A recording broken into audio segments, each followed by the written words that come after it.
My most vivid memories of library actually doesn't have to do so much with books, but when I was a kid, I grew up in Peekskill, New York, and I don't know why it was there. I guess somebody donated it, but they had this huge glass case, and the glass case was full of stuffed birds, stuffed exotic birds, and I used to just stare at that forever. So I always associate stuffed birds with libraries.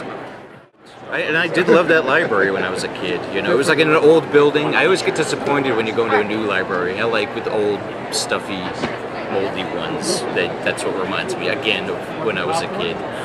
But yeah, I love going to the library. I always take out a whole bunch of books. I take advantage of the internet a lot, and I'll just place orders on books. And sadly, most of the time when I go, it's when I go to pick up the book and return it. And of course, I'll always wind up goofing off there, spending time poking around. But yeah, I do. Now, I mean, it's just so easy. If there's a book I need, I'll look online to see if the Seattle library system has it, and then ask them to ship it to my local branch. I don't think library budget cuts are an issue here in Seattle. In fact, for as long as I've been here, the one consistent bottom up meaning people demanding it rather than the people running the city shoving it down our throats. It always has to do with libraries. The people in this city and in this county, they have routinely, consistently asked for libraries to be open more often, to open up more libraries, and it's one thing that we always agree to pay for. It's a levy that always passes overwhelmingly. Sadly, what the city always does is, knowing that, they'll always attach other things to library levies, knowing it'll pass. So they'll attach something that nobody wants to the library levies.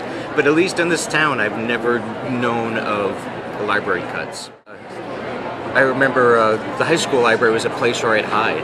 I would just want to hide from even my friends. And so I'd read books. I'd go and read books, but I was there both to read books, but also to hide from everybody. So it served two purposes.